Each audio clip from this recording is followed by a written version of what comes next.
The aroma of garlic and herbs filled my kitchen as I put the finishing touches on what I considered my masterpiece, a slow-cooked beef bourguignon that had been simmering for hours. My son David and his wife Jessica were coming for dinner, and I wanted everything to be perfect. It had been months since we'd had a proper family meal together, and I was genuinely excited to share one of my favorite recipes with them.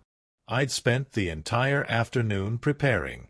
The wine had been reduced to perfection, the vegetables were tender, and the meat practically fell apart at the touch of a fork.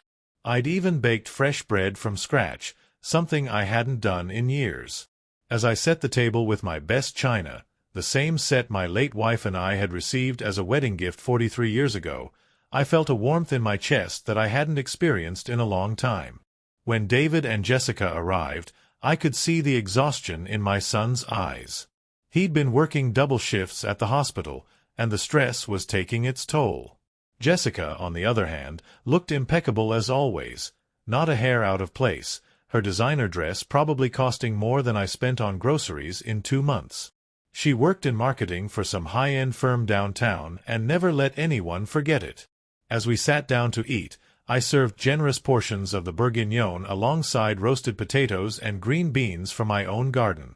David took his first bite and his face lit up the way it used to when he was 7 years old and I'd make his favorite spaghetti and meatballs.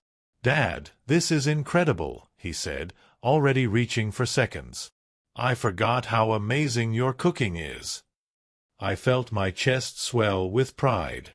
Cooking had always been my way of showing love, especially after David's mother passed 5 years ago. It was how I stayed connected to him, how I felt useful in a world that seemed to have less and less need for an old man like me.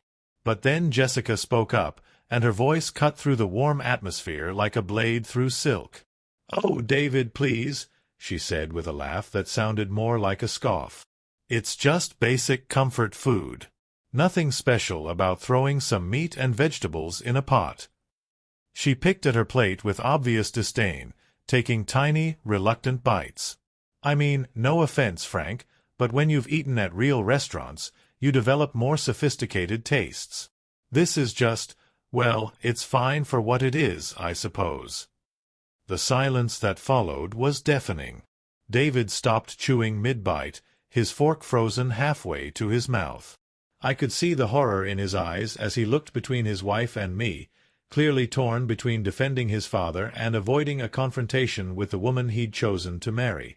Jessica continued, oblivious to the damage she was inflicting. "I keep telling David we should take you to some proper establishments downtown. You know, places where they actually know about flavor profiles and presentation. This whole rustic thing is so dated." She waved her fork dismissively at my carefully prepared meal. Something inside me snapped. Not with anger, but with a cold, crystalline clarity.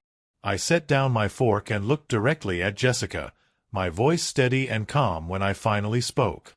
"You know, Jessica, you're absolutely right about sophisticated dining. In fact, I spent 12 years as the head chef at Le Bernardin before I retired to raise David after his mother died.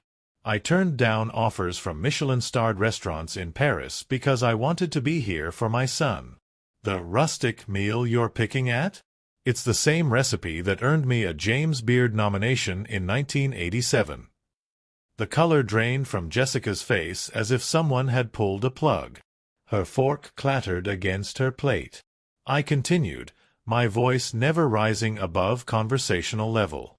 "I chose to cook simple, comfort food tonight because I thought it would be nice to share something warm and homey with my family. But you're right, I could have prepared something more sophisticated." David was staring at me with his mouth slightly open. In all the years since his mother's death, I'd never mentioned my culinary background. I'd wanted him to see me as just Dad, not as someone with accolades and achievements. Jessica tried to recover, stammering something about not knowing, but I held up a gentle hand.